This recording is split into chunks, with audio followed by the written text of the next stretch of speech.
Lonna Kelly, and this is Hudson Valley Art Speak, and today we have Linda Marston Reid with us. Thanks for watching. And Linda's the Executive Director of the Dutchess County Arts Council. Thanks, Linda, for coming today. It's my pleasure. Thank you for having me. Yeah, and I think the first thing we need to tell everybody is the Arts Council's name will soon be Arts Mid-Hudson. We are Mid-Hudson. changing our name, and we've had a lot of feedback that it's about time, so we're moving ahead. We're just waiting for the final legal sign-off from the Attorney General. We don't anticipate any problems. That's great, and it will reflect more of your regional work that you're already doing than just your Dutchess County work. Yeah, so for years we've served Ulster County, Dutchess County, and soon we'll be doing the NISCA re-granting in Orange County, even though they do have an arts council there.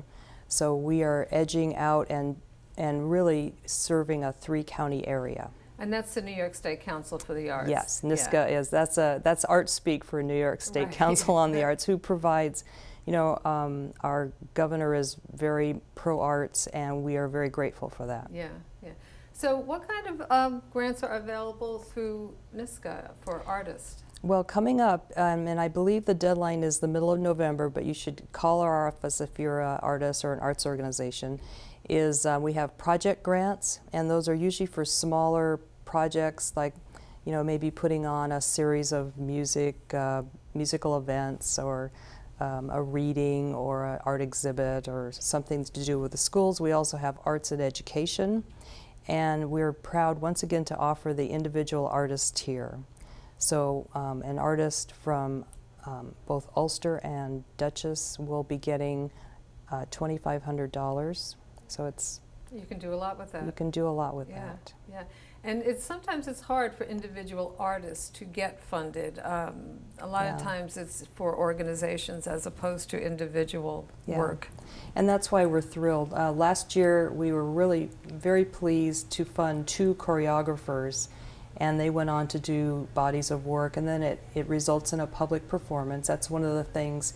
There's got to be some kind of public component with this. So, you know, even if you're not a performer, for instance, this year Meredith Hewer from Beacon got the Individual Artist Award, and that was to complete a body of her photographs, which are, I'm not sure if this is the name of it, but it was Portraits of Beacon. And she's going around and she's taking pictures of people in Beacon that have lived there for years and talking about their lives. And so it's really putting a human face on all of the big amount of people that live in Beacon and the artists. Yeah, which is quite a lot of people. Yeah.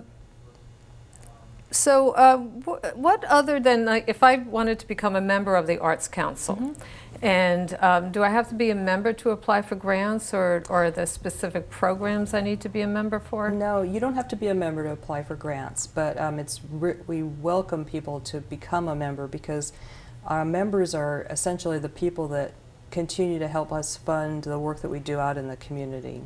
And we do a lot of work in the background, but I've heard this over and over again, we don't know what we would do if you weren't here. Right. So we want to make sure that we continue working here. And but you don't have to be a member. You do have to have a project, and we have a project director, Eve Metalagoya, at our office, and you can call our office at any time to get tips on how to apply, and we hold workshops.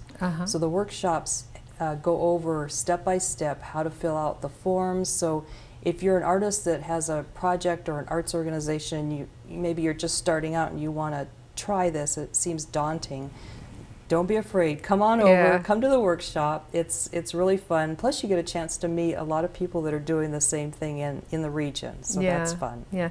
Well, you're doing some other outreach to artists, aren't you? Definitely. One of the things we have scheduled for this fall is a series of workshops, and they will be things like how to present your work to galleries, or how to do social media. You know, everybody talks about it, Twitter, Facebook. Right. Some people don't do it at all, and it's just totally like, you know, everyone's speaking another language. So it's a very important part of marketing your work now, and all the artists should somehow figure out a plan. So we're going to do that. We're also bringing in some curators to talk to little groups of artists, and it's how to put together a good portfolio, how to make an approach to a gallery, how to keep those connections warm, you know. Right. So all those things are important. Right. So what would you think, though, what's the minimum an artist has to do in terms of social media? Have a website, have a Facebook page, have a Google Plus? I mean, it seems endless. It is endless. Yeah. I think a web page is a really important thing, and that's also another one of the workshops we're going to order. We'll have somebody come over and do.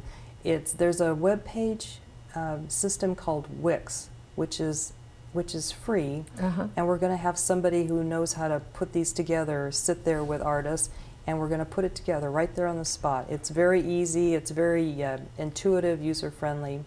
And a web page, you know, an artist can't expect a web page just to instantly bring people to the door. Things like Facebook, Twitter, going out and talking to people, all of those things are things that you can refer people back to your web page, and so it acts as a live business card. Right, which I think is probably the important thing about it, is that you know, if you meet somebody, you're talking, you can say, well, you can look at my work here. Absolutely. You know, you don't have to be showing in a gallery at that point for your work to be seen. Yeah, it's a really great launching pad for people to go, and then, you know, we always tell people, be sure you put a little comment box there, how to contact you, and put a like thing on there, so if they like your web page, you know, it's got to be reciprocal. Yes, yeah, you can't just put up a website and forget about it. And you have to update your pages, add new work, take down the old work. It's a whole different part or a new aspect of marketing for artists. It is, and it seems complicated, but if you just start off on one project at a time, it's pretty easy to get up to speed. I really want to encourage all the artists that might be listening to this to try it. Yeah, yeah. And it's getting easier and easier to document your work. I've seen webinars on using your iPad to film yourself doing things, you know, and how, you know, you can do a real quickie little video with that. Yeah, and there's that new app called Vine, which does 6-second things, so, you know, you could put that up as a teaser, and then again that could drive people to your Facebook page, your web page. So it's good to use everything. Yes. So printed materials like a postcard, and then all these social media things, as well as a web page. Yeah. Now, every year the Arts Council gives awards, doesn't it? Yes. And it's for different categories in the arts. And so this year in Ulster County, we were really thrilled to be invited by My Kind to go and do the first ever Arts Awards in Ulster County, and we did those in May. But this year we're getting ready to do our 27th in Dutchess County, and this is a sample of the award that the awardees will get. There's 8 people, or there's 8 individual categories, and it's a real source of pride for our local communities to see people singled out, anything from an individual artist to a real supporter of the arts through corporate sponsorships, to patrons, and then we have the youth with a special promise, which every year I go back. I actually, when I came here 2 years ago, I was looking at the list of youth that had gotten these awards, and I had actually heard of a lot of them. They've gone on to do some amazing things. Yeah. So it's just a moment for everybody to come together. It's on October 10th, and we all, you know, celebrate the arts and the achievements that have been done in our community. Yeah. Now, kind of keeping in line with that, you have a 50th anniversary coming up.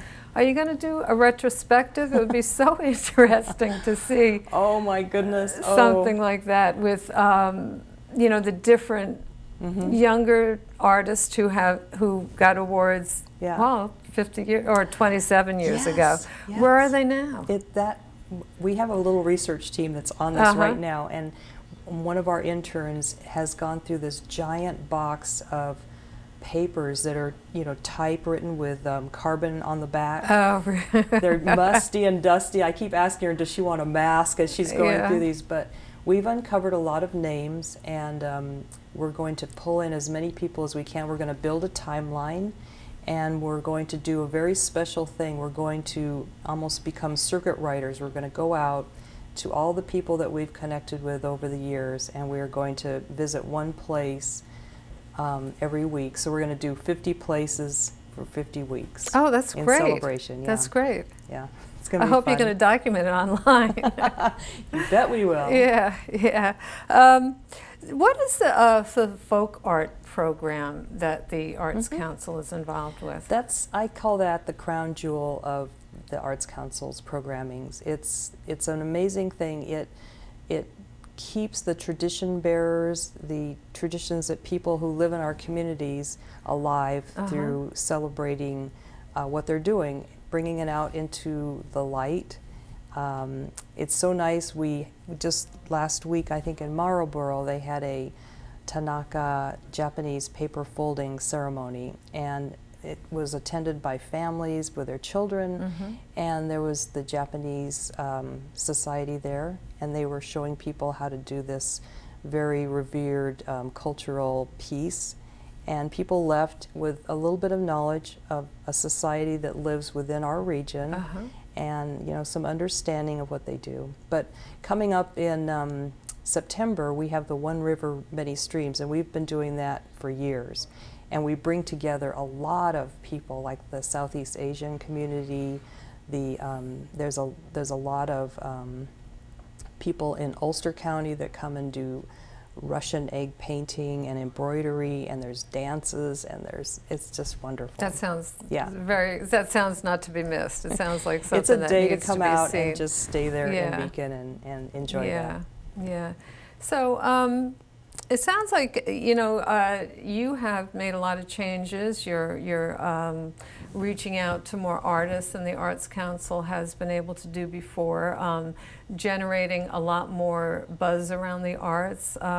So it sounds like the Arts Council is really just leaping forward in the last couple of years. We are really pushing ahead. We have an amazing staff, and we have an amazing amount of artists that are here. And I think for a long time, maybe the artists were so busy working, maybe we didn't connect with them. Right. And that was one of the first things I noticed when I came on board was I wanted to make sure that we had all of the artists and we were working with them and we were helping them with what they needed, and we were engaging with them. We go to their exhibits. Right. Yeah. So that's about it for us. Our time is up, and I'd like to thank everybody for watching and remind everybody that they can join the Arts Council and become a part of this. And thanks everybody. Thanks to the crew. Thank you.